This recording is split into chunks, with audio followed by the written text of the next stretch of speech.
Hello friend, आजकल के लोकगीत में आप लोग का स्वागत है। तो प्लीज़ आप लोग कैसे हैं? आई होप आप लोग अच्छे होंगे, स्वस्थ होंगे, मस्त होंगे। तो फ्रेंड मैं भी अच्छी हूँ। तो मैं एक स्वर गीत गाऊँगी, आप लोग प्लीज़ सुनिएगा, आप लोग को बहुत अच्छा लगेगा। और लाइक कीजिए, कमेंट कीजिए। अगर आप लोग नए हो तो प्लीज़ सब्सक्राइब कर दीजिए। तो प्लीज़ आप लोग सुनिएगा, शुरू से लास्ट तक आप लोग को अच्छा लगेगा। मोरे पीछा मारवा पिपरिया हर करे हो। ए बहनी वही जान बैठे मोर गोतिनिया, त दुख हमसे पूछे न हो। ए बहनी वही जान बैठे मोर गोतिनिया, तब दुख हमसे पूछे हो। ए बहनी कैसे तो है हारी जीजे रखना, त बेटी के जन्म ले हो।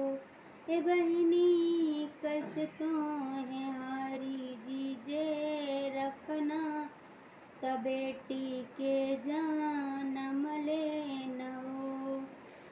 काच काच बबूरा कट्टा में न पसंगी सुन गामे हो। ए बहनी सुसुकी पसंगी सुन गे, त बेटी के जन्म ले हो।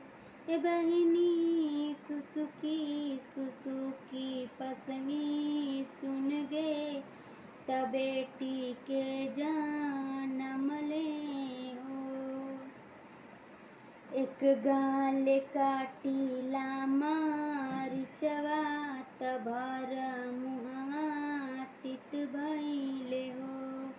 ए बहनी एक गाल काटीले मारिचवा, त भर मुहवा तित भइले हो। ए बहनी मोरे हरी कहे नाहे लिनिया कही बोला में हो।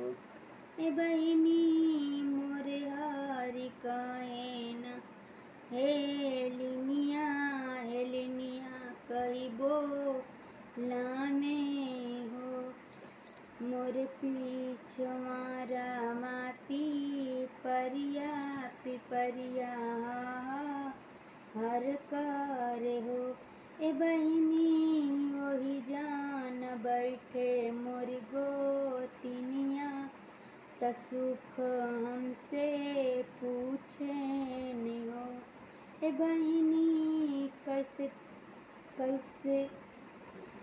ए बहनी कैसे हारी तो है रखना, त बेटा के जन्म ले हो। ए बहनी कैसे हारी तो है रखना, त बेटा के जन्म ले न हो।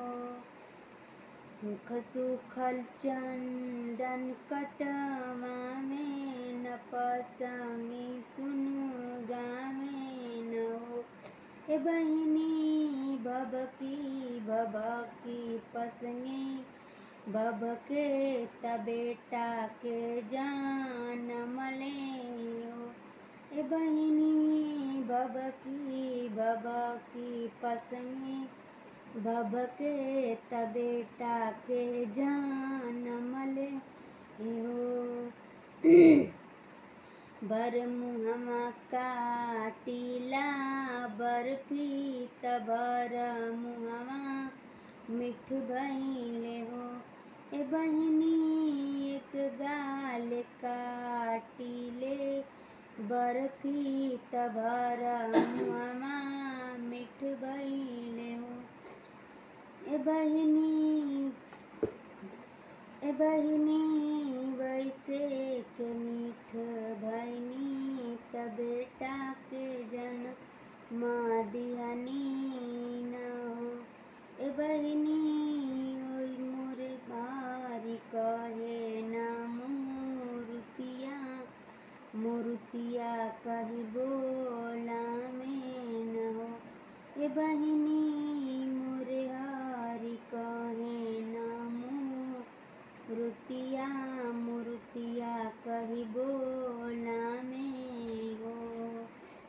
मोर पिछवारावा पिपरिया पिपरिया हर कर हो ए बहिनी